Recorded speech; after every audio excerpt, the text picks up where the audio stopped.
Bam. Hi, this is Scott Richards, and you're watching the Break It Down show. Why do you keep doing these shows with me, man? What is it that I allows you to have you keep coming back? just can't get enough. Well, it's one of the good spaces where you can have uh, an informed discussion, and where we both understand, as we like to say, the ground truth and the ground reality, and what it means to be sort of Yeah. dealing with these things. So it's always a productive and welcome discussion. Yeah, I appreciate that. It is it's the same for me where we're talking from a point of view where even if we haven't done the same work, we've done comparable work where we're trying to deal with multiple parties and multiple interests. And what everybody wants and what's even possible are rarely aligned, at least not Hmm. immediately. You might walk them there, but they've walked so far from where they started that by the time you get them there, it's like, hey, this is a totally different environment now, and now maybe we can make a deal. I think um, I think that's frequently the case. I mean, if we looked at Ukraine and the complexities that have been involved in trying to bring that to an end, the complications of policy, the complications of multiple stakeholders, Mhm. um, what we see post the Doha strike, which was an acceleration of events, um, it really kind of changed, I think, the whole approach to the problem. And now also we're seeing um, the Trump administration coming out of its first 6, 7, 8 months, coming in with a very, very different approach into a lot of complicated problems. And so I think this time we're really seeing a different approach that we haven't seen before in terms of conflict resolution and dispute resolution. Um, and it kind of became a necessity just because of that particular strike, that you're targeting Hamas in Doha, an office that was set up by the U.S. Just before the Taliban. It was set up in the Arab Spring under the Democrats, and so it's very much a U.S. mechanism to some degree. And so to strike negotiators while they're discussing at that time a Trump plan, was just an extraordinary act. Yeah. Um, and so it's a very, very different experience at this particular point in time with Gaza and with the ceasefire process. Was the so first off, ever since the beginning, and you and I have talked about this, I've always said, hey, be prepared for Israel to kill and not care about killing innocent people in other countries, especially to include, Qatar or UAE. Like if they believe the enemy is there, they will blow them up. They have no problem doing that. They've done it before. They're going to do it again. So we started with knowing that some kind of strike like that was not inevitable, but possible. So was this strike inevitable for the accord to advance? And I'm calling it an accord. You tell me what you want to call the agreement. But It wasn't the intention of the strike to precipitate this. It's been a consistent pattern with anytime we've come to a negotiated juncture point where there looks like there's been a resolution. Israel has taken a hostile action against particular people. Like before Hania was killed in July, it was beginning to move towards discussion around a ceasefire and ending the war, and then he's killed. And then same comes again in September, and then Sinwar is killed. Um, and so at this particular point with the Doha strike, simultaneous to that, we were right on the edge of UNGA, which also held kind of the Arab Two-State Forum and the New York Declaration. So we knew something outrageous was going to happen. We absolutely knew that Netanyahu was going to do something outrageous. But what we didn't know was what that would be. right. Um, and I don't think anybody saw a missile strike on a political office taking place while they were in discussions, literally discussing Trump's, the ceasefire plan at that time. And they didn't intend to miss. Um, because we end up in this situation where the people that are being negotiated with are simply killed, um, and that's a really, really dangerous form in terms of ceasefire and resolution. Same thing happened with Iran. The Iranians were going to go into the nuclear talks, and then they killed them too, because Right. the talks were scheduled for Oman. So this is And so now we've also got a line where, as well, the UAE is not a simple territory. Neither is Qatar geopolitically. They're enormously wealthy, huge investments planned for the United States. Cairo is volatile. They could potentially strike there. That would inflame the entire Arab world. And then the other location that Hamas could go to is Turkey, which is a NATO country. So the option window for these kinds of dramatic, high-stakes, sudden acts of aggression and lethality are a lot less reduced. And they're also a very, very dangerous thing, because then you get into a position where can we safely host dialogue on resolution if during a resolution the people involved in discussing a ceasefire surrender are killed? That diplomacy becomes very unviable, and it will affect other conflicts in the future. And it affects trust, as the US, for being able to provide a venue. You need to have venue for negotiation. It's critical. Yeah. There's definitely a dynamic when we work overseas where, um, not even at our best, just our natural heartbeat of being in another place is that we are often the trusted agent in the room. Mhm. Because and I'm just, and so people understand, I think you're going to be able to get this faster than any audience member. When you've got 17 competing tribes, there is no Mhm. trust there. The only thing they trust is that someone is going to fuck them, and that's what happens. And so it's very hard. But if you have the US there as a trusted agent, and there's some accountability, not necessarily Mhm. lethality backed trust, but that's also a potential thing. It's like, hey, no, this is, we can broker things at our best. All of that said, um, President Trump causes a problem here in the United States. Tens of millions of us think that he's insane, that he's senile, that he's incompetent, that he absolutely cannot get anything right. And so we project that to the rest of the world and say, everybody thinks that we're crazy. Everybody thinks that we're an embarrassment. Donald Trump is saying, "Hey, Steve Witkoff and my guys, they're out there, and we're gonna create peace in this otherwise unsolvable problem. Help me understand. Like you get this direct, like Mhm. immediate point of view. Has and look, I have to give some allowance to the Trump presidency. It's hard to step into that milieu and Mhm. to understand what's going on and find a direct path. There's no, it's always the critical path. And the critical path has a lot of errors and ugliness in it. So everybody has to understand that. Okay, so has the Trump presidency, has the Trump administration, has his people, have they been able to do something that's remarkable, or is this inevitable? Or talk a little bit about their impact, or are they buffoons? I don't know. You tell me. Um, so this is a very complicated thing to answer, and I'm No. choosing whether I start. No, it is and it isn't. It's a lot to do with people's understandings of things. So I have nothing to say on U.S. domestic politics, Right. Of course. because that's not my lane.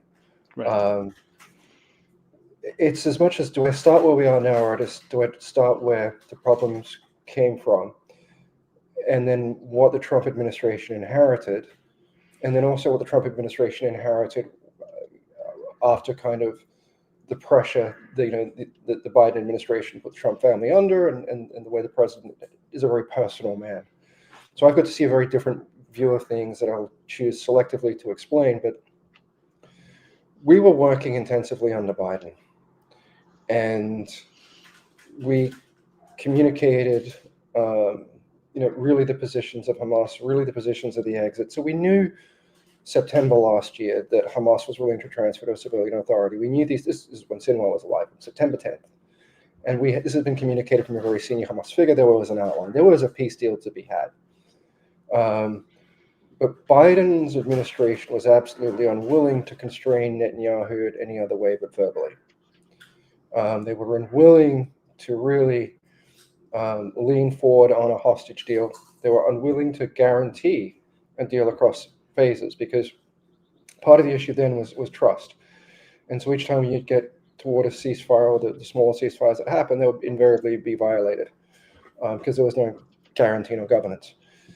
Trump comes in the 19th, we see some activity, we see some agreement, we see an initial release. And then we have a breakdown. He's just inherited the situation from Biden. and then it feels like we're getting somewhere February, March, and then obviously Netanyahu has no desire to end this war because of his coalition, and his coalition right now threatening, that he has to resume fighting after returning the hostages, which would defeat the purpose of the negotiations. So we kind of have this, and you have the president coming in, and the first 6, 7, 8 months are going to be very, very tough. But once that event takes place where you have one of the West's biggest major non-NATO allies strikes the territory of one of our biggest other non-NATO partners who hosts the biggest American airbase, that becomes a huge problem. Right. And so very suddenly, we see a completely different side of how the Trump administration operates. Marco Rubio's comments over the past day are extremely well communicated, extremely clear, extremely cognizant of the issues. There's no dissembling in the language whatsoever. It's speaking factually to the position that we are in each day as we cross each day. And that's been remarkable to see, because I've never seen, because I don't deal with, and I won't deal with anything domestic, I don't really see that side of Rubio very often. And this is just, it's exceptional. And I rarely give high praise. Right. So we have a very clear prescription of events. I use the term we because there is a we. I've been involved in the discussions with Hamas, involved in these issues. So when we wind back to September, in order to achieve a ceasefire, and to remove Hamas from power, we need to have an alternative. And so you'd get Blinken talking all day long about post-Hamas Gaza. There was no plan, none whatsoever. And so kind of from having to be in this mix, communicating, to the hostage families, we still represent some of those, to the to Hamas through intermediaries, in quite a direct fashion, to the Palestinian Authority, to European stakeholders, to regional stakeholders. We knew that a post-Hamas world requires a Palestinian sovereign of some sort, because otherwise you can't have a legal body. You're talking about a failed state at that point. If the West Bank goes down, if that goes down, it's much, much easier to deal with this situation with a functioning Palestinian Authority. The Palestinian Authority at that time was extremely low trust. So we just began, let's say we, but to credit the Palestinians, the Ramallah West Bank government, and to a degree to Hamas themselves. They started their own discussions on civilian authority. And we would make recommendations on pieces of these, and recommendations for the requirement of reform for the Palestinian Authority, who then, come February, begin the decree to end pay to slay. They just fired 30 people for corruption yesterday. So the Palestinian Authority had to come up to this point to re-earn trust in the international community, had to learn to communicate more effectively and remove that kind of agitated language about the occupier and so on and so forth. So we can be a good partner, and we're willing to have monitoring, we're willing to have reform. We're not aggressing Israel. We are actually assisting on counterterrorism. Because without that, then you don't have an entity that can enter into contracts and agreements with civilian authority. So December last year, Hamas and the PA and other elements of the private sector host conversations in Cairo in December to begin to talk about what the civilian authority would look like. So we kind of knew that there'd be this risk that the post-Hamas plan would come, the day Hamas decides to leave.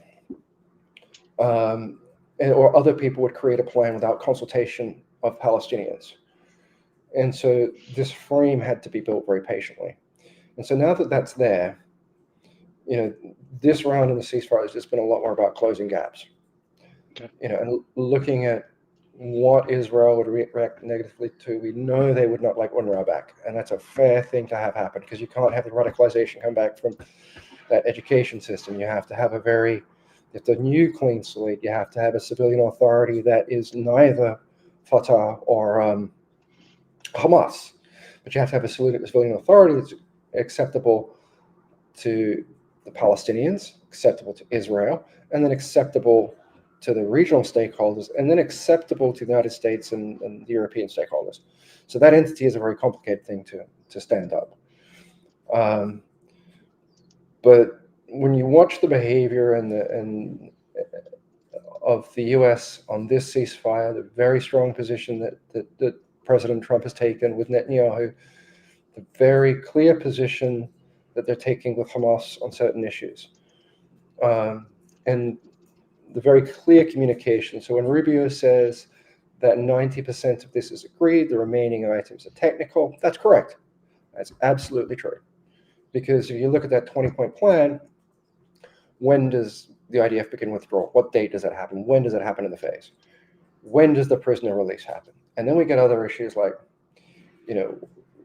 Hamas, like Netanyahu will say, well, if we don't get all the living in it back in 72 hours or 48 of them, then we'll resume war. And the reality is that some of those people tragically may have died in a tunnel which covered in rubble, and excavation would take longer. So simple solution was, we asked Hamas to provide the latitude and longitude of where they believe those people are. And so that way it's like, okay, this isn't about frustrating a ceasefire. Watch where these gaps are. Close the gap, close the gap. And so that's kind of been that process the past 3 weeks. What does close the gap mean in this case? Like, can you give us maybe not a specific example because you don't want to do that, but give us an idea what that looks like. Close the gap. I mean, how big are these gaps? They're not big at all, because Hamas has been in a position where they have expressed, a desire, a willingness to transfer to a civilian authority. A gap might be disarming. Okay, because Netanyahu might say, we want the entire strip disarmed and blah, blah, blah, and want this all done before we accept anything. I said, well, that's not going to work, because you've got to disarm, Hamas may give up certain heavy weapons or such at the start. But then you've got to disarm Palestinian Islamic Jihad. Then you've got to disarm the clans. Then you just got to look for other civilian weapons that are sitting around, because the strip has to be completely disarmed. But that's a process. And so then you look at that gap, as I look at it, and Rubio himself comes out and says, well, that's a phase 2 thing. Sure, we can definitely clear the heavy weapons, the rockets out, the problem makers that can actually hit Israel from within Gaza. That can be cleared early on. But that other stuff is going to be a process. It's not going to be easy, but we need to look at how that works. Right. And so, UNRWA would be a gap that Israel would not accept because of the educational system being involved in radicalization of people in Palestine. So that's not an option. Okay, then who else can fill that? That could be trusted by all parties. Close that gap. Close the gap on timing. Okay, close the gaps on where Israel would withdraw to. And so this process is a constant communication. Just to kind of bring these things so that the important people that are in Cairo right now holding these discussions have thought about these things and have answers for them and have an awareness of what the other side is willing to accept. You said earlier, as you explained this whole thing, and there's a lot going on. I mean, I'm letting you talk because there's every single step along this process is delicate, fraught with errors. And again, this is all critical path. There's no jumping ahead because if you do that and you haven't checked your left, your right, it's maddening in this world, where that one shake is like, but I lost trust in you during this step, and you're like, God damn it, we have to go back, reestablish trust, rebroker, reclose those gaps. It's very there. But you had said that if you're going to compare, this is Pete paraphrasing, correct me when I get this wrong. If you were going to compare Blinken and Rubio, you're saying Rubio was exemplary and Blinken was awful. And look, anyone who's been around and isn't worried about politics, isn't worried about a party, knows that Blinken has been, I'll just say, unsuccessful. He's not been impressive. But you're saying that Rubio has been. And what does that mean? What does that entail? I mean, when the U.S. shows up and Rubio is there, and you have the whole circus that comes with President Trump, what is the vibe in the room? Like, are people like going, no, the Americans are serious. Marco Rubio is a serious person? Because, because of the world we live in, the people that we know, I know that folks are like, oh, here comes Tony Blinken. We're not going to get anywhere today, but we have to go through the process. But there's no, I would say, not just on the American side, but internationally, there was limited, if I'm going to be nice, Mm. confidence in Secretary Blinken's ability to pull a deal together. Can you compare and contrast these two to help us understand a little more? Because this isn't about Donald Trump and our hatred for him. It's about the capacity of the Secretary of State to do their job. It's very so when we do analysis on a geopolitical analysis on a situation, that information is provided, and we don't have a say about what that information does. And I only talk in a very limited way about this, but we would speak to Congress with the hostage families. We would discuss these issues with the senators. There would be meetings with these various people. There would be meetings, with their hostage envoys at the time that were all ineffective. So I'm very selective on what I could speak to professionally, Sure. and also because I'm apolitical. My job is to work with whoever is in power at the time. But to what we've seen with Rubio in the past 4 or 5 days in quality of political communication for veracity, sincerity, and clarity, it's been something that's been missing, I think, globally with politics of late. And President Trump, full credit, he's a very direct man. He can have very unique and exciting use of language at times. But he communicates. Something like, when you read about what he says, like Netanyahu, why are you always so fucking negative? He talks in this very real way to power that actually has a place, outside of the over fluff of diplomacy. But I wouldn't even say Rubio is not even speaking in a way that I would call diplomatic. There's no double speak. It's just accurate and accessible. And when they're asked, well, what do you think of the success now that 90% of these items are agreed? It's Hamas. You don't know if it's going to be 100%. That's the correct answer. That's the actual answer. So we're not swimming in the sea of polarization and disinformation and everything else. And that is just so welcome in this space, because it also helps build trust, because now we're seeing the US is communicating factually, without hyperbole, without rhetoric, seeking to bring this to an end, which ultimately helps Israel's security and Israel's economy. So it's remarkable. It's incomparable in the seriousness of getting this done. I would have described I would have said that under Biden it was an unserious proposition to end this war, because there was no ability nor willingness to constrain Netanyahu from his war, which is certainly appeasing a messianic element of the government that's still present in Israel today. But no, I have nothing but good things to say about the conduct of both the president and Rubio in this matter, as a fact. Yeah. I'm not someone who normally gives good praise. I'm not someone who likes to talk about politicians, because that's not our space. Right. Our space is with the hostages. It's with ending the war. It's with dealing with the stakeholders on the ground. It's with dealing with the events on the ground and trying to resolve this. So I tend to stay away from that, but it's certainly informed by the hard work that gets done on the ground. We tend to struggle. All of us struggle with respecting someone in your position, someone in my position. Like if I say I have sources, you're welcome to say I've got different sources, but I've got sources, and I talk to people, right? And I'm not saying in this case specifically, but it's quite often that's just immediately dismissed as if I have no credibility, right? And I can't give my bona fides out every time I write something. At some point, the things that you do, the things that I do, the things that we've done is a heartbeat of our actions. Have I gotten things wrong? Constantly get things wrong. Things constantly change. Unexpected things constantly happen. But if you say these things, I know as much, because I've known you now for several years. You're not lying. No. I'm not just making this up. And so if I just, for example, if I say I talked to a guy who's rents heavy industrial equipment in Las Vegas, and he's like, "Hey, that stadium's getting built. They've paid every single bill." Mm.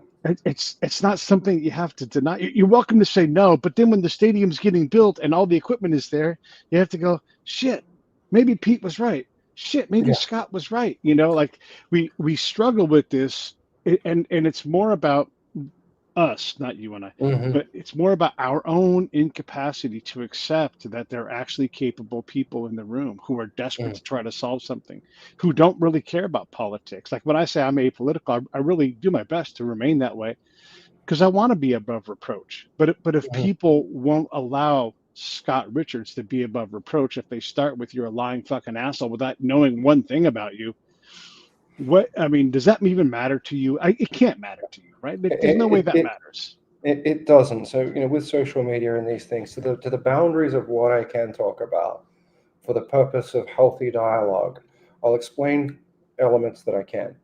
And it does ask an aspect of trust, but I've been in this game a long time.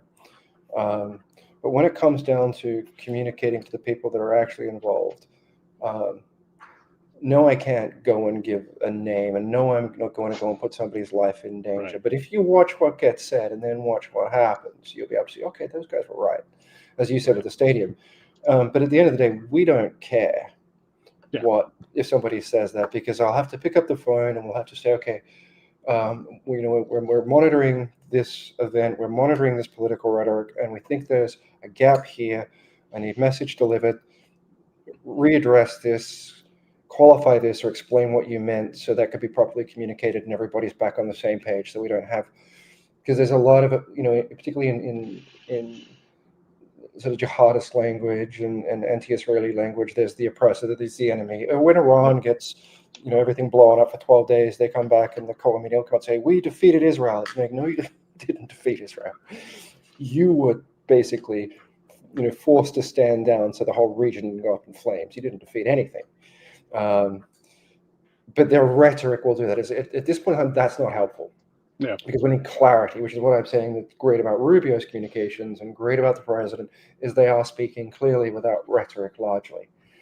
Um, and that's a very different thing. So at the end of the day, it wouldn't make a difference to me if somebody said, well, I don't believe you, you're this, you're that. Well, because the point of communicating the elements that we can talk about is to try to help ground people in the facts, ground discussion in the facts, and say, look, if you slow down, you can support a peace process here, Right. rather than, and understand that there's a lot of work being done. And honestly, there's actually a willingness in Hamas to end this war. For Hamas to continue, what happens? They don't just lose all of Gaza. It'll be rendered even more uninhabitable than it is. All of Right. those Gazans will be driven to the border of Rafah to push them into Egypt, and then the Hezbollah and the right wing, the Messianic people would say, well, why isn't Egypt allowing them to leave the war zone? Well, rendering a country unlivable isn't voluntary migration, so that you've destroyed it. Right. That's ethnic cleansing. That's straight up what it is. And then so we have the situation now. Camp David Accords is done if that happens. Then they'll destroy the West Bank. Then there is no Palestine. And so Hamas, if they went into this war thinking their Muslim brothers would rise against the enemy of Israel, that didn't happen. And so all that Hamas would win is the end of Palestine. And then when that war is over, Netanyahu and whoever would hunt down every single surviving member of Hamas and kill them. So not only will you lose the country, you, your family, your daughter, your goldfish, probably your neighbor is going to be killed. There's a zero-sum win here. Or you stand down, you give up your weapons, your leadership goes into exile, you hand over power to civilian authority, the strip gets disarmed so it doesn't present a threat to Israel, and Israel itself is also allowed to present a threat to Palestine, then you have peace. So Right. they don't have a good reason to keep fighting. Yeah. Because they're, every single, when you talk about the French and recognition, Macron, Starmer, again, Rubio talking about post-Hamas now, is that it is post-Hamas. Hamas can have no role in Gaza going forward. They lost that right to participate in power in society as decision makers when they undertook those terrible attacks on October 7th. So yeah, the long way to the answer is that no, but like having these calls is, I think we need to have more responsible dialogue about what is actually going on, what it's like communicating these issues across, Palestine, what it's like to engage with these parties, and it's far more constructive than you might imagine. And it's not as deceptive, like, oh, it's going to be a lie, it's going to be this. No, because the cost of failure is so high. There's no incentive to fail, at least on the Hamas side, Right. because failure is total obliteration, which is actually words that Trump used. Total obliteration is what we've been messaging across for the past 3 or 4 weeks. That we need to find this way out very, very seriously, because this is your end scenario, and that will happen unless you make the other choice. But so yeah, you're going to get questions. You're going to get people, and a lot of people who are big name security accounts from all over the world are talking about these things, and they may be knowledgeable about facts, events, and histories, but they're not involved in the conversation right now. Right. They're not involved in the stakeholders right now. They're not helping close those gaps and how to create consensus and how to mitigate risk as you go forward, because risks don't stop. Ceasefire happens, hostages come back. We're not out of the woods. Right. A long way to go. Yeah. This is bombs in them woods. Yeah. So for me, the parts that I can talk about, Yeah. more I will be able to talk about in future. It's a service, in a sense of just trying to give people another voice that will calmly explain to you what is going on, what things actually mean, and to the best of what we can. I could just got to wait until something's happened, and I can say, yes, that's correct. Yes, that's true. Because if something's in motion, you don't want to make it fragile by talking about, if I want another plan, I say, well, this is not a setting where everyone is an equal nor necessary acting in good faith. And so if you put all that out there, it'll get sabotaged, it'll get attacked, it'll get undermined. Someone will see, an opportunity for something else or some leverage. So you can't just give a detailed blueprint when you're dealing with something live with such you have to work through it all in the background, work it through. This sounds so familiar to me. This is why we vibe so well. Yeah. Oh my God. Yeah. I want to go back to bona fides a little bit too, because again, we parallel so well here. So I'll use a me example. This is just for everybody. Like, it's not about me. This is just helping us all understand what Scott does, because it's so hidden in the shadows. I'm trying not to hear what he's saying and ignore you all. I want you all to hear what he's saying in a way that works. So when I'm out in the field and I'm collecting and doing all my spy stuff, one of my KPIs is when a partner across the aisle, whether it's the Iraqis or Afghan elders or the Taliban, whoever it is, when they look to me and they say, Pete, you're my advisor. Like, okay, yeah, you're right. So when the Iraqi general's like, I need Pete here, I need to talk to him, because he knows, one, that I've built trust with him. It's not about me, it's about him and his mission, and I give him all the respect. One of the things I would do is I would say, you're the boss, and if you just tell the boss, the American boss, what to do, and they're going to do it. And they would say, I know this, and I'm like, do it more, take more charge, because you have room to use. And that part would allow them to still be the boss, but stick their foot a little further forward. And so I looked for these moments where, and as I wrote down, I'm not undermining the American issues. We want these guys to stand up and walk. We want them to fail more, so that they are on the edge of their capacity, so we can help them at that edge and show them there's a lot more room. Anyhow, that KPI of the Taliban saying, Scott, be our negotiator, or Hamas, Scott, we need you to help us out. That is not a normal thing. I don't know how much you've encountered it, but I encounter that very, very rarely, where the other side, the opposition, will say, please be our honest broker for us and help us. It's like when we have a Jordanian colonel augment our battalion or brigade on the army side, I'm going to go know that dude, because he understands Islam, he understands the Middle East, he understands these things at a level that I can never do. So I want him to help me understand where I'm weak, because no matter how much I know about Islam, I can't be I can't out Jordanian Jordanian. I can't out Islam an Islamic You guy, right? shouldn't try.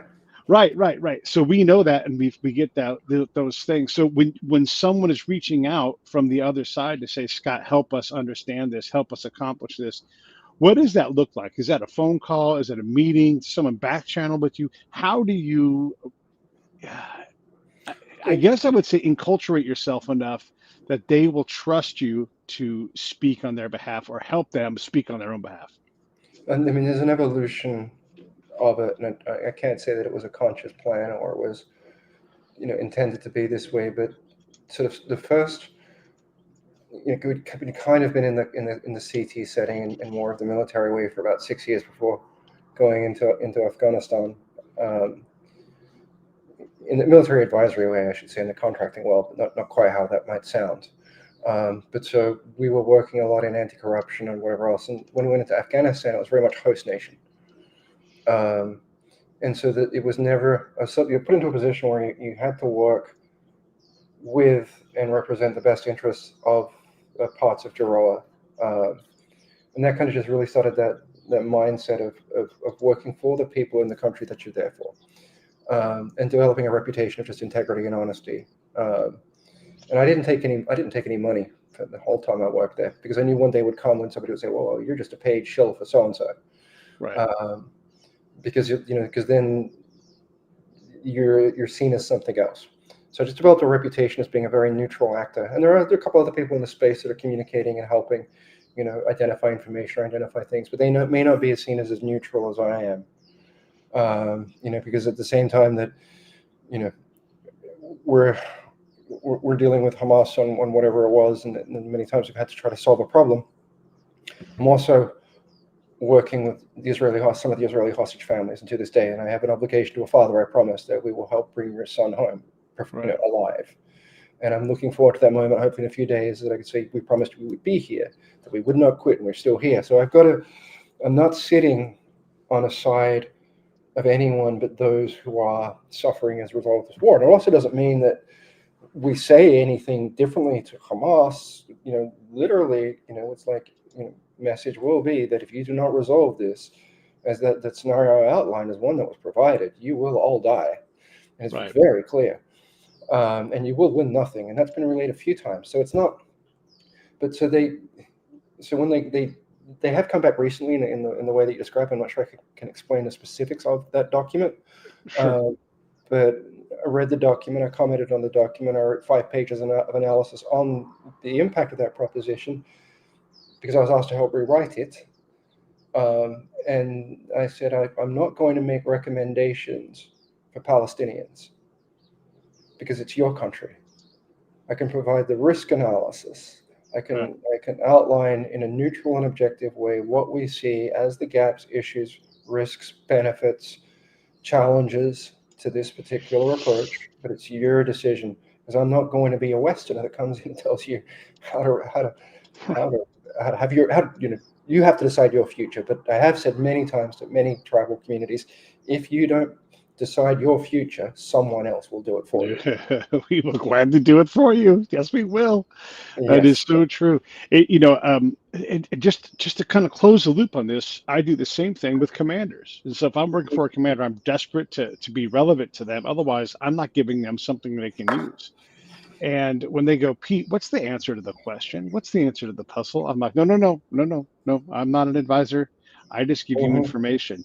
You figure it out. And I do almost like the Austin Powers, like you must ask me 3 times, But I always say at the end of that 3rd time, and I'll say, okay, you've asked me 3 times. So I know you're serious about this. Mhm. I cannot undermine your staff, Yep. because if I do, they'll stick a knife in my ribs and they'll kill Hmm. me. Hmm. And not everybody figuratively, not for real. But the commander Sometimes then for real gets in it. Afghanistan. Yeah, well, it could be real. Yeah. And but because they're conniving, and Mhm. because there's the word connive and conniving, and they are desperate to do their job, and they don't want somebody to undermine all their work, especially if I've got a Right. bunch of bad news, right? And so again, like this is the delicacy, like it's caviar, pate, or something. Hmm. But this is the delicate nature of these conversations: is that if you don't account for somebody else's interest that's attached to the thing that you're trying to work on, it doesn't Hmm. matter if you're right. It matters if you're alive in 10 minutes in that conference room, because you can be irrelevant until you realize, oh no, they killed me last Hmm. week. Hmm. And so there's like, we had a meeting and here's what we decided about you. And Yeah. Americans do this all the time. So this is all part of this dance and the very deliberate nature of all of this stuff. You're always networking. You're always bringing other people in. You're looking for consensus, finding where there's almost consensus, and trying to poke through there to see if there's a pathway. I live in a very different world because I don't operate, and same with this situation. I'm not paid. It means that I don't have a hierarchy as such. I don't have a Mm-hmm. boss. I don't have a promotion. I have a mission goal, yes, but so I, to be truly neutral requires that, because the moment that you step onto that other side, then I've said, to anyone that I'm providing the geopolitical analysis on these things, the risk analysis or the interlocution, is that my role is to give you good data so you can make better decisions. My role is not to make that decision for you. Yeah.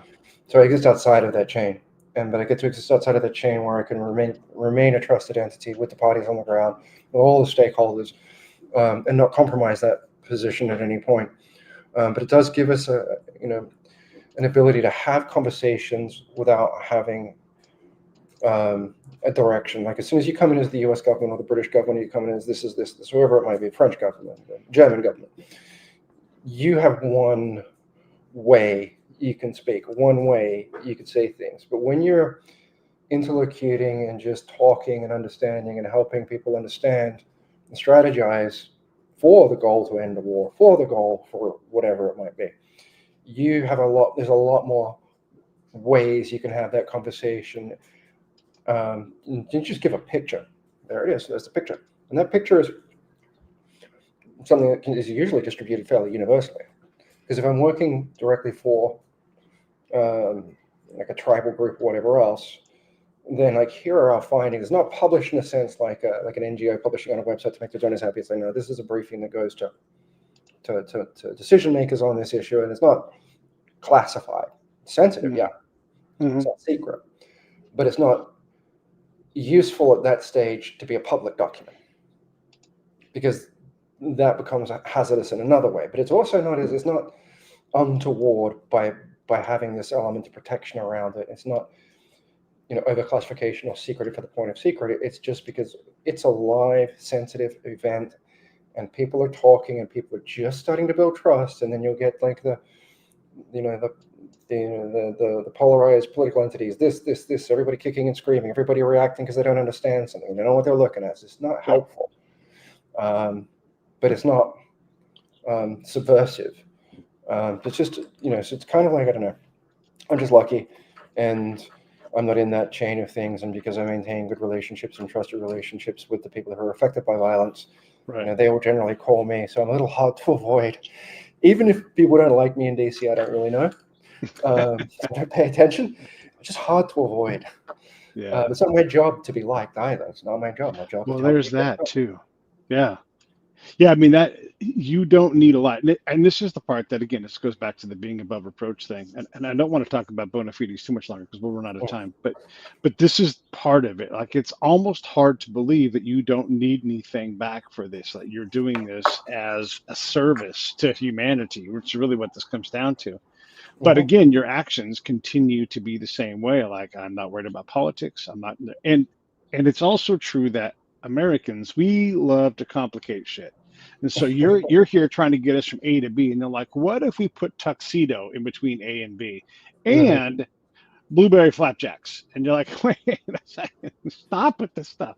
And I'm not picking any of these political Mm-hmm. agenda filled Mm-hmm. things, but we love to put shit in between A and B. Mm-hmm. I mean, it's people inserting themselves into something to be relevant, to have meaning, to take ownership, or to be able to say that, oh, I did this, I did that. I want a promotion. I want to go on Fox News, whatever else. I'll only go on podcasts like yours when I think, because it's always a meaningful conversation where you can Right. have a clear, genuine exploration of these matters, and where you can have been on television only when absolutely necessary, like the British Mhm. hostages. Otherwise, I don't want to. It's Right. not part of the work that needs to be done. There is no promotion here in this for me. There is nothing, and because there is nothing, you can do the job properly, and you can't be persuaded, bribed. I have no donors Hmm. that contribute to this. No one pays expenses. None of that happens because if you're going to do this a clean way, then you need to be clean to do it. Um, and then that then the people who are adversarial, the people that are victims of civilian victims of suffering, they understand that you are not profiting off their conflict or their pain. Right. But there's not really a space to insert. I mean, if you try to insert yourself into like the stuff that we do, it's like, yeah, there's no money here. You're not going to get anything. Guess what? We're quite professionals too. We really hate talking about it unless there is a need to qualify or clear something up. Um, so there's not going to be a lot of celebrity in it for you. You're not going to get invited to dinners. You're not going to get invited to movie premieres and a pat on the back from Sean Penn. None of that shit's happening. You will be respected by people who suffered. You will be respected by tribal leaders, and they will occasionally say thank you. And you will have friends who appreciate you because they have now the children have a future they didn't have before. You'll have that. You'll Yeah. get that, but you won't get anything else. You won't get status. That's good. I like it. It's how it should be. I like it. Yeah. Yeah. Uh, yeah. Let's go back to the conflict itself. We had a shot at a ceasefire before, and we knew it was tenuous, and it broke down pretty quickly. Hmm. So, Hmm. um, why is this different, or So is it this is different? it is very different. So the moment there's been an argument that Hamas can end the war that comes out of Israel if they just return the hostages, um, and disarm and so on and so forth. And we have to accept that disarmament is a process. Now, if they return the hostages, it's very difficult for Netanyahu to go back and continue bombing. Now, there are certain other risk events where another aberrant actor might provoke violence. We need to be very, very careful as to who does what in this posting because there are more groups than just Hamas in there. And that's what I meant by PIJ has to be disarmed. These things have to be managed because you may have someone else try to agitate the situation. So we have to be very cool-headed. But the moment the hostages are gone, then the world will look at it. Why are you bombing? Let me put this another way. Ultimately, if Doha refused the peace deal, you could probably force this through by making a peace deal within Gaza. So there are many ways to sort of solve this problem. But with the hostages back, it's very hard for the continuation of unrestrained violence. That would result in hyper isolation of Israel. And then if Israel decides to go after 408 kilograms of enriched uranium, and then Iran retaliates, will Saudi Arabia help provide cover against Yemeni ballistics? Will the French, will the British, will Jordan use its Patriot batteries to defend Israel from a heavy attack? Probably not. So as the political cost of continuation is much, much greater. And then if you have Hamas agreeing to the terms of ceasefire brokered by President Trump, largely derived by that meeting that they had, during UNGA, and also related to the New York Declaration. There's so much political capital around this, and a president who's very personally invested in this, and a president that shields Israel militarily. And I wouldn't even say shields Israel because the Israeli society also wants this war, and shielding Netanyahu. The moment that Trump pulls that shield back from Netanyahu, then the personal risk to Netanyahu becomes very great. Because it's in part is what are we defending, Israel, or are we defending the Netanyahu government? Those are two different things. Israeli democracy or the extension of this conflict. So it's very different. Everybody's patience is worn out with this. We've seen a lot of change. And if Hamas presents itself and behaves as the mature actor in the space, then it becomes a situation where you can make peace with Hamas, but you can't make peace with Netanyahu. And if you can't make peace with Netanyahu, it's a very difficult position for Israeli society to be put in by Netanyahu's sort of singular decision making. So it's a much more complicated situation, and it's a very, very serious effort. The president is very clearly serious about ending this, and people would ask the question, do you think Trump deserves the Nobel Peace Prize? I would say absolutely yes, if he ends this conflict into lasting stability, not like ending the war in Afghanistan, which was just a withdrawal when Taliban came over and built a repressive society. If this ends and Gaza becomes a demilitarized society, moving towards de-radicalization and coexisting with Israel, that's a peace prize, 100%, 100%. What are your thoughts on someone working? And this is non-political, everybody. Mm-hmm. But President Trump seems to be driven to win the Peace Prize. So much so that he's now about to claim that an eighth conflict that he has led towards less conflict. That's like the easiest way to say that. What are your thoughts on someone actively chasing this thing as an accomplishment? Is this even if it's self-serving? Is it the right kind of self-serving? I don't know. It's such a conundrum. We're like, I want to hate the guy. This a lot of people will say, I hate him. He's just done this on purpose. But now you're rallying against peace and conflict, deconflicting. I think at some level, because Obama got one essentially for nothing, Right. and as it's very clear that the president operates with an element of personal, and that the president sort of probably sees that achievement without really a valid foundation for a peace prize. But in this particular instance, the quality of work, ending a conflict that has been destabilizing for so very long, the value that the peace brings also to helping us quash the anti-Semitism that's rising in the world because of the battery of suffering that we see come out of Gaza, and improperly putting that blame at Jewish people is wrong. So in that sense, it contributes greatly to the peace of the Middle East. It contributes. So I think it's a very valid basis. Now, whether you say to pursue it to whatever, I don't know. If your drive was to have a peace prize and you always wanted to go up there and win one, then it's an ambition, I guess. But the net is, in this particular instance, he is doing something of that caliber legitimately. Yeah. And the conduct of this ceasefire, the professionalization of the dialogue from his administration at this point in time, is exceptional. The complications in this compared to Armenia and Azerbaijan are much, much greater. So I have no objection to it. I actually think it would. I'm very precise with what I say, and I try to make an effort never to understate, overstate something, but I would think it's valid in this instance.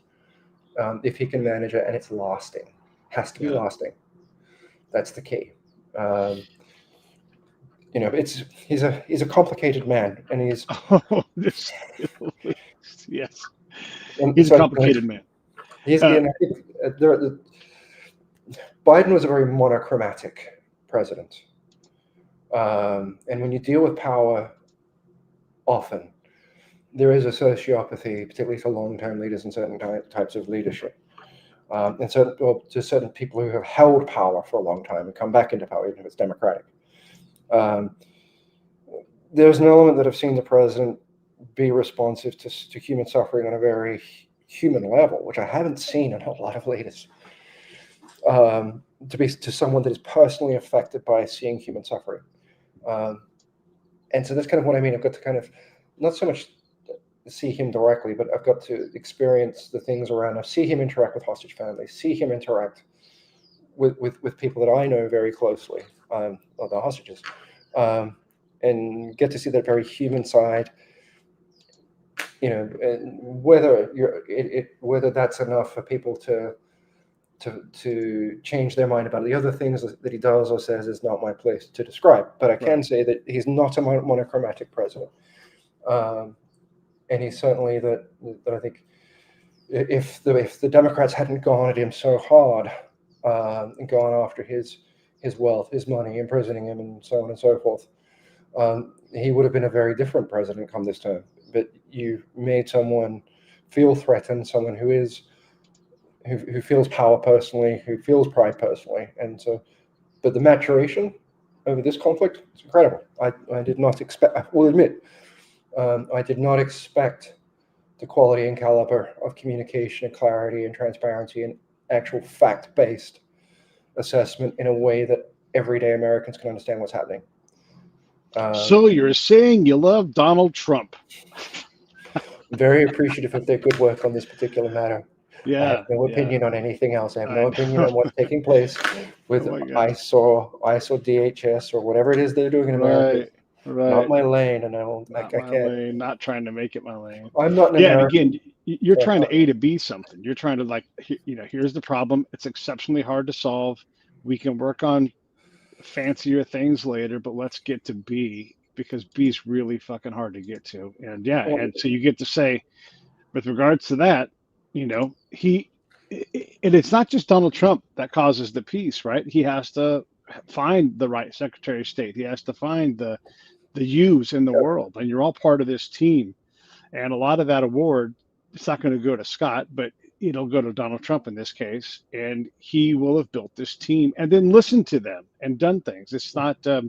This is a more than one person effort. I'm glad you spent time with that because we get so over the top here in the U.S. about the president, just like you guys do with your prime ministers when you have yeah, someone bombastic. I'm just a very Yeah, autonomous. I'm a very autonomous actor in a space that's lucky enough to be able to communicate to the stakeholders and qualify gaps and make recommendations to close those gaps, sometimes before they even become problems.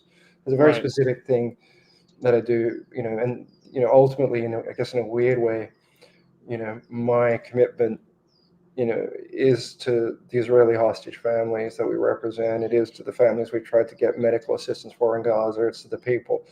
So kind of a circumstantial element that's just able to communicate and able to assist in a really autonomous way. Yeah, It's not in and around the ceasefire. It's something very different, and it's quite hard to explain. It will be very hard for people to understand because it's not really a job, hmm.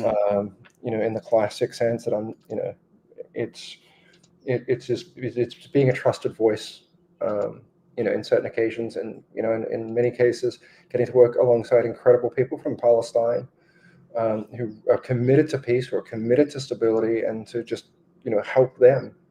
Who are brilliant people, much smarter than I am. And as you said before, you don't tell the Jordanians about Jordan, Hmm.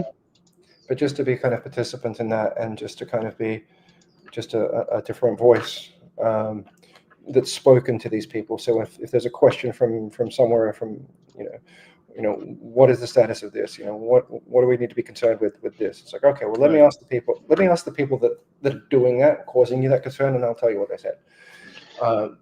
Or what they're willing to discuss. It's a bit like Right. that, but it's not limited to the US. It's more expansive than that. I don't mean to be obtuse, but it's Yeah. really hard to explain. But it's every day, all day that we do this. Yeah. Just as a neutral interlocutor, helping the parties communicate better. That's it. And we're providing Yeah. recommendations to avoid problems. That's it. There's a lot of work where it's just involved, just like to use a very simple example. You've got two sides that are like, we've got to get all these boxes out of this warehouse. Who's going to Yeah. move it? Like, well, you both want to move things. And Scott's the guy that goes, well, why don't I just start grabbing some of these boxes and getting them out of here? And you Yeah. put the Or you move go. into moving, right? There's so many times where when someone says, well, that's not my job. And so I would Mhm. say, well, I'll go do that.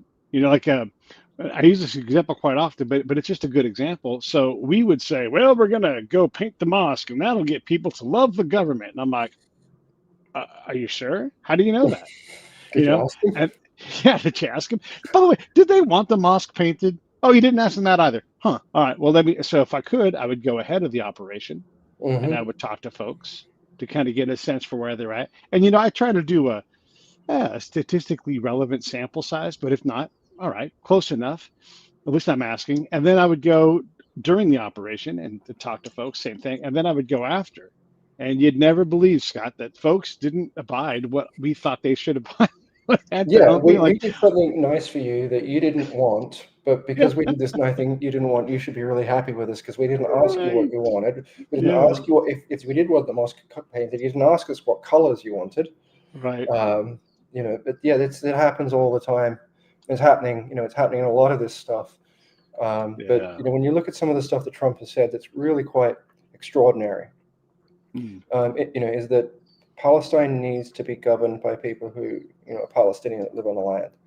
So he's Yeah. sort of, whereas Netanyahu's trying to been pushing this thing, whereas, he wants control over these things and breaking the West Bank to appease his coalition.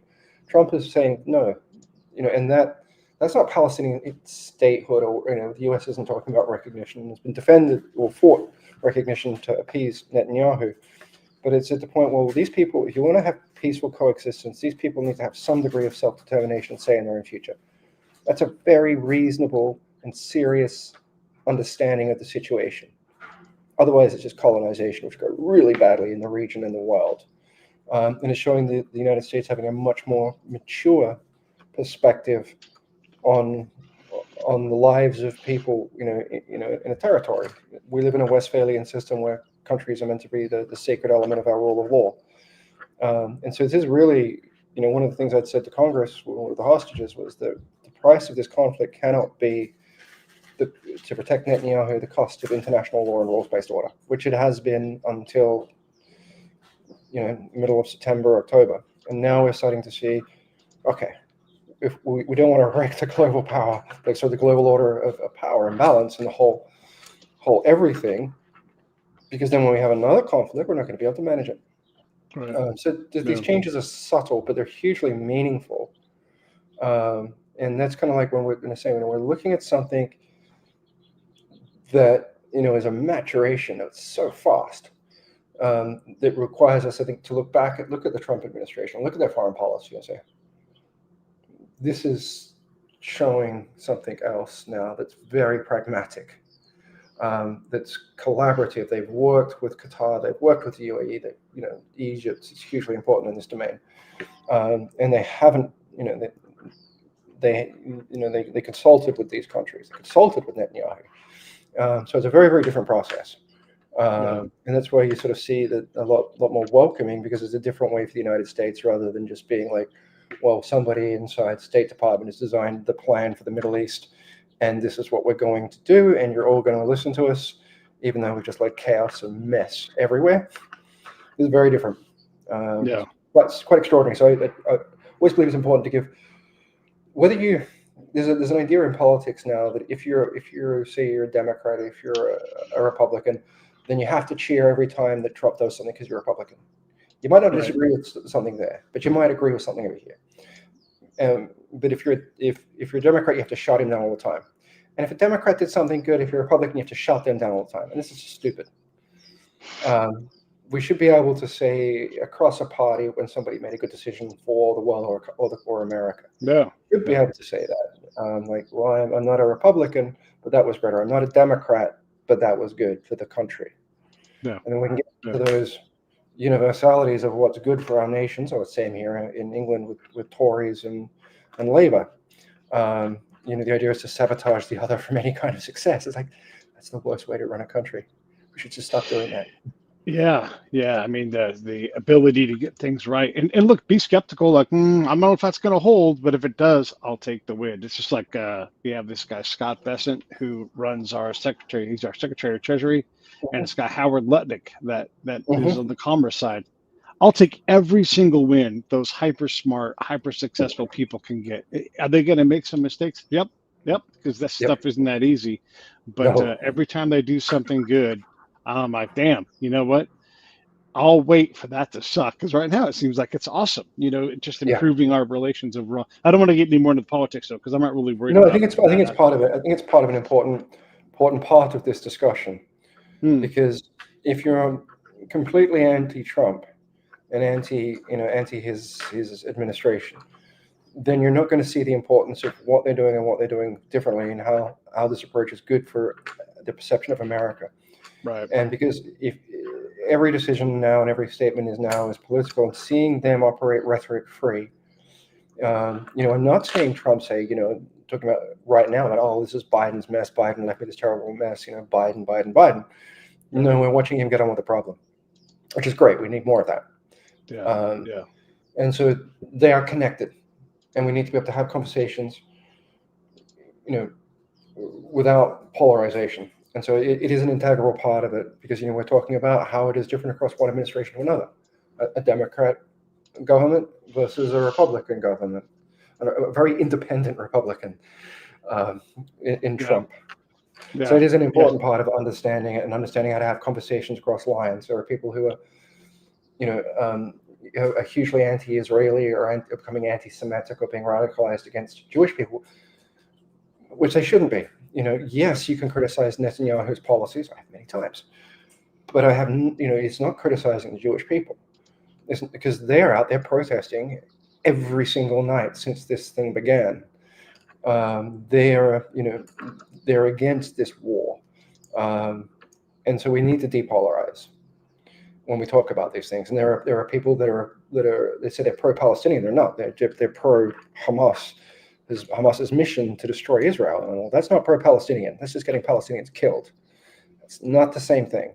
Pro-Palestinian is that these people have a right to dignity and self-determination, and to live free of violence and fear, whether that comes from Netanyahu's Israeli policies or whether that fear and violence comes from Hamas, which it does very often. Yeah. So we need to be able to talk across lines and get rid of lines. The only side is the people. It's the only side that matters. The everyday person. Yeah. Yeah, because we're real quick to drop bombs as soon as it's inconvenience to us in the minorest of ways. Like I used to bring up the Yemen conflict all the time before it became relevant to us, and it only became relevant because they were attacking shipping lanes, and that was gonna, increase the cost of goods coming through the Suez Canal. And we're like, "Fuck those people! Launch bombs!" And it's like, Jesus Christ, man! Well, You didn't care 2 weeks ago. I call it missile diplomacy. We saw it with Thailand and Cambodia. First thing they do is not talks, is to start firing missiles, then you talk. Missile first, conversation later. Right. And it's the wrong way to do things. Yemen's a very different animal, problematic for a whole lot more reason than just ships. Sure. But our missile solution doesn't work. We've been bombing, people for 30 years, 40 years even, and nothing's changed. It's gotten worse. Yeah, and that's the whole point, right? Is that you can want these outcomes or be completely ignorant that anything's happening. Like we don't care what's happening in Burma, and because they can't impact us in any way, their conflict never rises to the point where we go, free Burma or Well, you should. Don't care. These things. This is what the United Nations now has a period of reflection. The United Nations was founded on exceptional values. I mean, UNDHR and the Geneva Convention were written in part by Holocaust survivors, because there were particular articles that were written, I think Geneva was by a Polish Jewish person after World War II. So there's an understanding of human suffering that informed the universality of these things because of what had happened to the Jewish people in the Holocaust. And we just kind of lost the mission. The UN lost the mission. And became a political institution. So now the UN has got to kind of do a reckoning with itself to go back to its founding values. Even Sheikh Mohammed said this very well. It's being said now in more and more corners that the United Nations has a role, and it's a very important role, but it has to go back to its core. And if we go back to its core, then things like Myanmar and Sudan matter. Yeah. Because we've made these about the universality of the human condition, which is an undeniable fact. Yeah. We all bleed, we all eat, we all breathe, we all have children, we all have the same biology, we all have the same emotional structures, we all have the same essential wants from life, and need the same things for realization of the individual, which is a very Western and American belief as well, the importance of the individual. We need to get back to it and depoliticize it and remove this selective approach to what is considered worthy of intervention or what is considered worthy of assistance or resolving. I don't want to say resolution because it brings the word UN resolution, but actual resolving of issues related to human suffering as a result of political action or ethnic violence, of whatever is the root cause of whichever particular hatred driving mass death. Yeah. And anytime you get into war, I just think about Sherman from America. He's our general. He helped us in the Civil War. And he's like, listen, 300,000 people, probably 200,000 are going to die on the other side. It's going to be horrible. It's the fastest way to the end. And he still proves, continues to prove to be right, unless we can be better than Sherman and find the way through. So I don't want a bunch of Israelis and anybody at a concert to get whacked. I don't want a bunch of civilians who are trapped on all sides in a Mhm. war zone to get killed.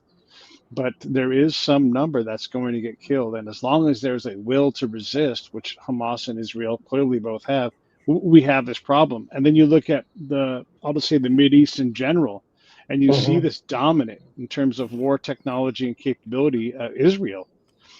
I'm hoping that they all go, dang, you know what? We got to get along with these guys and do commerce with them as opposed to Mhm. fund war because everybody paid a heavy price in that region. I mean, who thought that at the beginning that they could fight a seven front war simultaneously Mm. and pull off these incredible intel operations? I mean, every country on the planet must be going, where are the Jews? Where are the Jews? Because they're everywhere, right? Their capacity has to be shocking to anybody, especially their neighbors, when they're just swatting away every missile and able to partner with the biggest nation on earth in terms of military power. Hopefully everybody understands now that like we got to get in front of this and don't allow Sherman to get in there and say it's going to take 500,000 people more to get this thing sorted out. Well, I mean, there's a point that they had more or less skirmish wars. Like, you know, Syria is in a position where it's recovering after the Assad government. All those jihadis that came in, had they launched on Golan Heights, it would be a very Hmm. different world. If Iran just basically saw this war as existential, like Israel's going to nuke Tehran, and they just march on Tel Aviv, and Lebanon just marches, and Syria marches, they could just overwhelm Israel very easily. And we don't want to get to that point. Wars of Right. extermination, the whole idea of the Geneva Convention and these things are that we distinguish between combatant and non-combatant. So Right. we don't have wars of aggression, we don't have wars of conquest, we don't have wars of extermination, because we are fully capable of exterminating the entirety of the planet. And once we go there, with a bigger adversary, or God forbid that China or Russia get really serious about wars of obliteration, Right. then our whole species is cooked, because we know what we can unleash. And that's the whole idea of combatant and non-combatant. That's why we don't cross those lines, because we cross them, it's just slaughter. Yeah. And it's not Yeah. 300,000 people, it's maybe 300 million people at the end of it all. What am I co-critical where it continues to become a normal thing? I mean, much like here in the U.S. with our school shootings, we had two kids that whacked a Mm-hmm. bunch of their friends, and that's gotten away from us, and we have no good answer because there's just not, for whatever reason, there was a cultural shift, and people who feel unwanted now go just conflict, and now it seems to be blossoming out into other areas. And Mm-hmm. while our day-to-day lives are totally safe, if you're in the wrong place at the wrong time, we seem to Yep. be willing to kill each other at a rate that at least seems like, I'm prepared to be wrong about this, seems to be increasing. And our desire to see our adversaries perish on live TV seems to be greater than ever. Well, that's when you polarize people, and I view social media as an abuse of our limbic system, because politicians have learned that agitation and whatever else gets more tweets, gets more things, and ultimately what they're after is the vote, Yeah. and spinning people up and hypening people up, or getting people to default to the same decision they made before. So it's critical thinking is the enemy of viral media. But the more you polarize, the more you traumatize, people, that comes out in other ways. And we've been traumatizing humanity to this incredibly dangerous degree. And then somebody is just feeling so overwhelmed in the nervous system, that they feel that an expression of violence, is a solution, and it's not a solution. But we're creating this in our own societies through this ridiculousness of just extremism, and and when people are so confused, and you get somebody shouting about, these are the people that are making your life bad, and that racism, which any line of, you can pick your side at this point of who you want to blame, depending on what Yeah. your political spectrum is, that metastasizes into violence, and it metastasizes into hatred, and then division, and then fear, and then overcorrections, and we go into this Yeah. cycle of shit just so fast. And this cycle of shit just I think how fast when you talk about anti-Semitism, you know, it was receding or whatever else, but in 2 years it's come back so fast because of this constant battery of suffering and positions and polarizations and the lack of clear dialogue or clear explanation or clear mission in things. And it's terrible. And we Yeah. saw we seen a stabbing, and a guy had a vest of some kind. It may or may not have been a device at a synagogue here, which is terrible. And then we Yeah. had a mosque went down a couple of days ago. And so this is incitement to religious hatred. It's pointless. And these are all Abrahamic religions as well. It's the same God. But if we inflame these things and politicians use these lines or populists use these lines and use hatred as a mechanism for attention and for voting or for confusion, then they will just create violence, and they will create more school shooters. They'll create more Luigis. They'll create more, I may not have agreed with, a lot of things that Charlie Kirk said, but I certainly respect his willingness and capacity to go in politely into oppositional spaces and dialogue. Yeah. I think that was a really good, whether or not I agree with the content of his message, he had a right to his beliefs, and he was courageous in challenging beliefs and very polite. Yeah. And I think I think he believed what he was saying. There's an integrity to his beliefs, whether or not you agree with them, that they're consistent. Probably a better word. But yeah, so seeing that happen, seeing the free speech reactions, and seeing how even Kirk being a free speech advocate, then it becomes a cancel culture for criticizing Kirk, and it's like, well, you got to be able to talk about his content, Right. otherwise you defeat what the man was about, whether you agree with him or not. So yeah, so it's a very radical. We have a very radical societies coming around because of Yeah. this polarization. There's a lot in that what you just said too, because we want to minimize if Charlie Kirk is our adversary, or if he's been packaged to be seen as an adversary, we can be duped, and this happens all the time because it does get responses. And look, Mm-hmm. if we took every one of our episodes that we have recorded, there's been a substantial number of them. If we were to take all of those, you could find errors, you could find assumptions, Awesome. we could find areas where we've learned. And so when we take uh, 2 seconds or 10 seconds of Charlie Kirk saying something and saying that's who he is, it's not who he is. And No. I'm not, it's not a defense. It's certainly not a beatification of Charlie Kirk, but he's a Mm-hmm. great example where he's approaching challenging topics live, and you have to Mm-hmm. allow a little bit of grace there. And you also allow people to improve, anybody, wherever Mm-hmm. they're at. If you think you're ahead of them and you don't allow them to come towards you, then Mm-hmm. you're the problem, because not Mm-hmm. everybody has been exposed to what you've been exposed to or whatever it is. And so if Charlie Kirk's position on, I don't know, gays or whatever it's going to be, wasn't Mm-hmm. comfortable for someone who's gay, I get that. Can you, if you're a gay person, can you allow Charlie Kirk to evolve into a better place, or allow him to have a Absolutely. better day where he doesn't fail and he leans on love and he's, whatever it is, right? Like, but we tend to throw that away. Yeah, I mean, he answered questions on that because somebody said something about, I saw someone got up and said they were, anti-gay or whatever else, and then Kirk listed off some Republicans who were gay, and he goes, "You're going to deny gay people a role in the conservative movement? I may not agree with their family values, but I'm not going to deny their participation in the conservative movement." So he was Right. quite a sophisticated character, but again, it's not a number of things that I don't agree with, but it's not your job. Sure.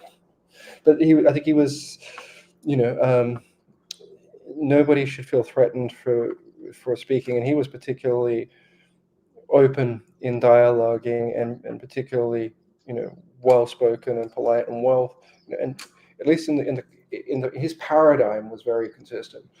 But we all learn. I'm not the same as I was when I was 32.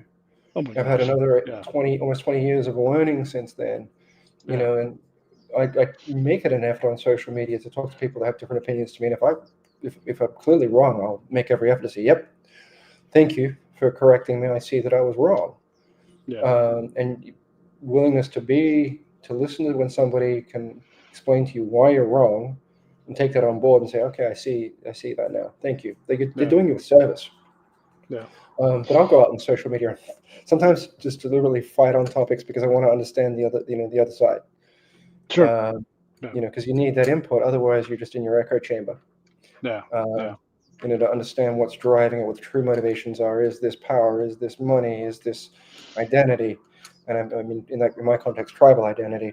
Is this grievance for things that have happened? Is this a feeling of exclusion because you belong to one tribe and they belong to another? Yeah. I don't tend to deal with Western, concepts of these, which would fall into the DEI realm. Is not my lane. Yeah. But I do have to understand grievance in order to end Sure. conflict. Yeah. But next time we chat, I really want to get into speaking warlord, because you and I have a pretty high level of speaking warlord. We understand what Mm-hmm. that looks like, but I don't think folks get. And then the warlord world translates directly to our individual worlds. We're all Mm-hmm. sort of our own little mini warlord. And Mm-hmm. yeah, it turns out it's scary to be. It's great to be those guys if you're the right kind of guy, but also scary. Everybody's out to get you. So anyhow, I don't want to talk about that now, but I definitely want to have that conversation Very with you in the interesting future. topic. Yeah, yeah, yeah. Anything by the way, thanks, man. I always love these things, and you have such great access, and for you to share it, all of us should be thanking you. So from everybody That's out very there, kind. thank you for talking about this. It's, I would love to be able to just kind of open the doors and talk about everything, but that would be irresponsible. Yep.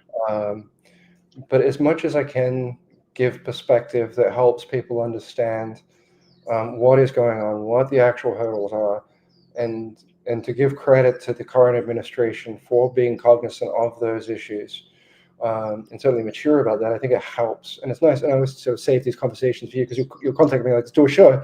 And I'll wait until there's a time when I can talk about certain things, or ready to talk about, the parts that we can describe, as an act of responsibility. And I really Yeah. appreciate it. And you're kind of the only show that I talk about this stuff on. So you very much get to scoop, with Yes. these things. It very much are. Um, Yeah. and it's nice to be able to. It's nice to be able to have a forum like this where you and I could speak, because you've got common understanding of what it's like to be on the ground with these tribes, with these things, with the Oh decision my process, gosh. Yeah. of formal institutions, and kind of enough understanding to help the people understand my very odd but autonomous Yeah.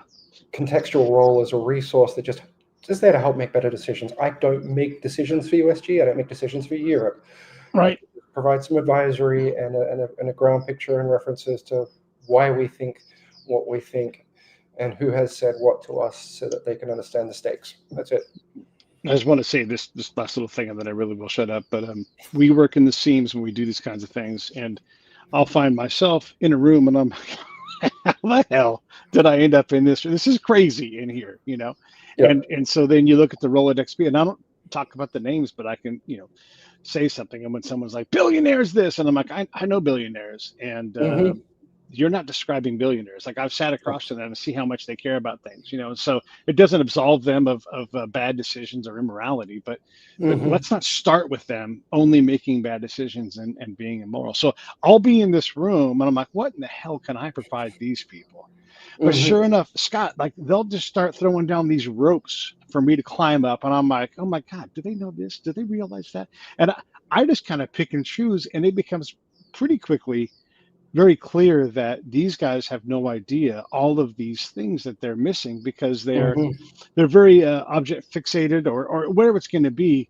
And so it is remarkable that we've built this indescribable talent for Mm-hmm. helping entities relate to one another, even in highly contextualized, highly challenging, dangerous situations. And it is remarkable. So I know what it's like to sit in the room and you're like, I'm just going to shut up and listen and see how these guys communicate. And I know it's Mm-hmm. uncomfortable, but I know they're going to say something that I can help them with.